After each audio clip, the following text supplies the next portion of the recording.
सो नारी जारी करे और सुरापान 100 बार, एक चिलम हुक्का भरे वो डूबे काली धार। ये गरीबदास साहिब जी यही उपदेश दिया करते थे। एक समय वो अपने घोड़े पर सवार होकर और किसी कार्यवश जा रहे थे किसी दूसरे गांव में और उस गांव से किसी खेतों से गुजर रहे थे तो गरीबदास जी का घोड़ा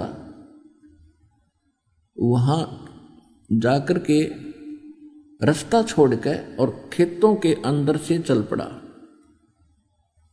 दूसरी साइड से, यानी कुमार्ग पे। फसल टूटने लगी। गरीबदास जी रोकने की चेष्टा कर रहे थे, घोड़ा रुक नहीं रहा था। वहां पर रखवाले थे खेती के, आसपास के 8-10 इकट्ठे बैठे थे। वो लेकर लठ और चले और घोड़े का और उस गरीबदास जी का मारने लगे। अगर इसका दिमाग खराब हो गया, घोड़ा के हो गया तो चौधरी पाक गया और यो भी नहीं देखता हमारी फसल तोड़ दी, मुश्किल से तो तैयार करी है, मेहनत की मजदूरी शरीय। ऐसे बोलते हुए कि तेरा दिमाग खराब हो गया, तेरे सेट करते हैं हरामजादे, ये कर दिया वो कर दिया, मारने के लिए कि तू हमारी फसल के बीचों बीच घोड़ा ले जा रहा है। अब जो ही निकट आए उन्होंने ऐसे लठ उठाए, वो जाम हो गए नो के नो, इस एंगल पर बस, ना इधर हो रहे हैं ना आगे पीछे बढ़ रहे हैं, स्तब्ध हो गए, चेतन नो के नो। तो इस बात से वो समझ गए कि यो आम व्यक्ति नहीं है।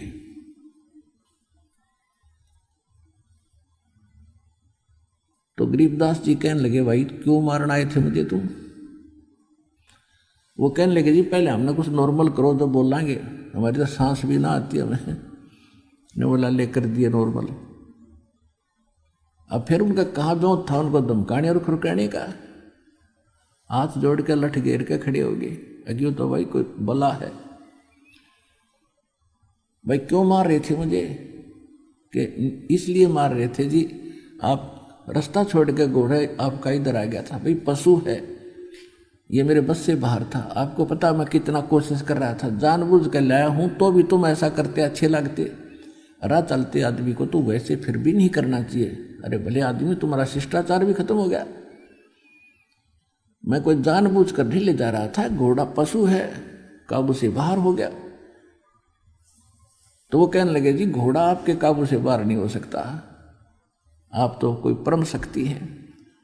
परमात्मा बोले, न्यों पूछो मेरा घोड़ा क्यों इधर हुआ, पर न्यों पूछ लो तुम। अब यह बताओ कि तुमने जिस खेत के बीचों बीच रास्ता जा रहा था, उस एकड़ जमीन में इस फसल से पहले क्या बीज रखा था?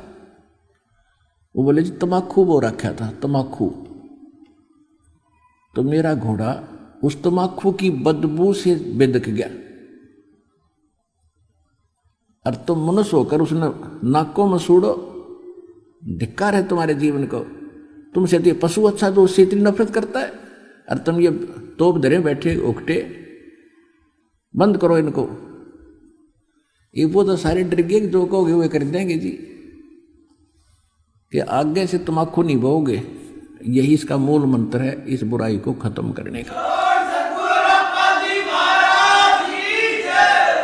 अब जब तो नहा भर ली, भाई बाबा जी है, कोई तगड़ी शक्ति युक्त व्यक्ति है, ठीक है जी, जैसे आप कहोगे वैसे ही कर लेंगे। और जब वो न सोची रख गया तो वो चले गए। वो तो चलेगा पर लोग का। आप अपने हुक्टों के पास गए, वो सारे टूटे पाए, वो हुक्के कई कई टूक हो रहे उनके टुकड़े। तो उन्होंने गांव में आकर बताई।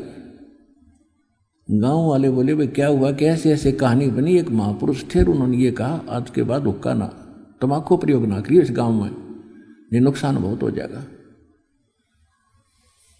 तो गांव वालों ने सोचा, भाई ये तन्नो ये कहीं जाकर, उनकी बात सुनने के बाद भी उनका ना यकीन हुआ, तो सब गांव के हुक्के टूट गए अपने आप।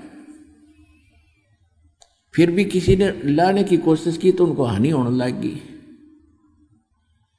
उसके बाद उस गांव में हुक्का बंद हो गया। यहाँ जींद के पास एक गांव है, मेरा नाम याद कोई नहीं, भूल गया उसका। उस गांव में कोई खेड़ी खैड़ी गांव है जींद के पास, उसमें आज तक भी हुक्का प्रयोग नहीं करते। तो कहने का भाव यह पुण्यात्माओं, उन महापुरुषों ने हमें ये शिक्षा दी है और ये उनके ऊपर रहम किया, उस पाप से मुक्त कर गए, वो उनकी पीढ़ी भी बचा दी इस पाप से। बाकी मोक्ष तो बहुत दूर की बात है, इतना पाप भी हल्का ही हुआ एक तम्बाकू पीने से, ऐसा जुल्म। और आप पता नहीं कितने कितने हुक्के और सिगरेट पीते थे, बीड़ी पीते थे, तो कितने पाप इकट्ठे आपने कर रखे हैं जैसे। और दूसरा फिर ये बताया इसमें, इसको इतना हानिकारक क्यों बताया है अध्यात्म मार्ग में। जैसे परमात्मा को पाने के लिए हमारी सुषुम्न नाड़ी खुलनी चाहिए, ये इला है और ये पिंगला, राइट को इड़ा कहते हैं, लेफ्ट को पिंगला, यानी श्वास दो चलती है। और ये आगे जा कर के इनके बीच में एक तीसरा एक सुराख है, बिल्कुल सुई की नोक टिके ऐसा होता वो तीसरा, उसको सुषुम्ना नाड़ी कहते हैं, सुषुम्न द्वार है वो।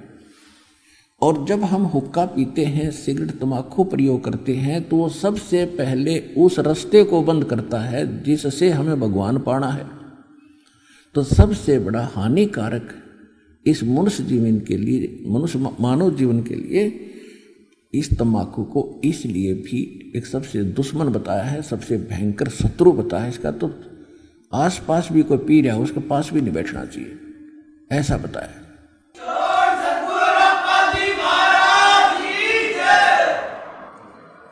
अब जैसे हम देखा करते थे, हमारे पिताजी, ताऊ जी, चाचा जी सभी पिया करते गांव के लोग, और वो क्या करा करते, एक लोहे का सरिया रखा करते उस ओके की उस पाइप को साफ करने के लिए, उसमें न्यू मारा करते और उसमें ना जाने कितना मैल निकला करता तीसरे दिन। और फिर ऊपर गठ हो क्या करते, जो चिलम धरते थे उस चिलम में, वो चिलम भी रुक जाती थी, उसमें भी उसे खुर्चा करते थे। और वही धुआं फिर हमारे अंदर जाता, श्वासों के माध्यम से हुक्का मुंह तो प्योर नाकों में निकालना, ढूंढा ठावें, और वो फिर उस द्वार को बंद करता जो भगवान पानी का है, जिसको तो खोलना चाहिए था हमने। तो इसलिए तम्बाकू सबसे खतरनाक है। और ये जितने पंथ हैं, राधा स्वामी पंथ, वो शिवदयाल जी हुक्का पीवे, राधा स्वामी पंथ का प्रवर्तक वो खुद हुक्का पीवे, ये सारे हुक्का बीड़ी पीवे, तो ये सतलोक चले जाएंगे। इन सबसे पहले वो द्वारा खत्म बंद कर लिया जिससे पार होना था। बात करें तिरकुटी बजाने की, बोला हम तो सीधे तिरकुटी बजाएंगे, जा लिए तिरकुटी बजा। तो पुण्यात्माओं, इन बुराइयों से सबसे पहले आपको बचाया जाता है, जिससे आपके कितने पाप खत्म हो गए। और अधिक जानकारी वसंत रामपाल जी महाराज जी से निःशुल्क नाम दीक्षा प्राप्त करने के लिए संपर्क करें। हमारे संपर्क सूत्र है 8222880541 8222880542।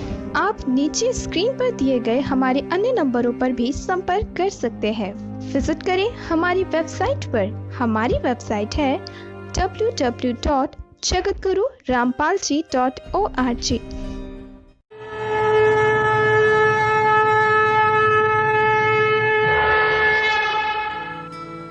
इस वीडियो के बारे में अपनी राय नीचे कमेंट सेक्शन में हमें बताएं और अपने दोस्तों के साथ ये वीडियो शेयर करना ना भूलें।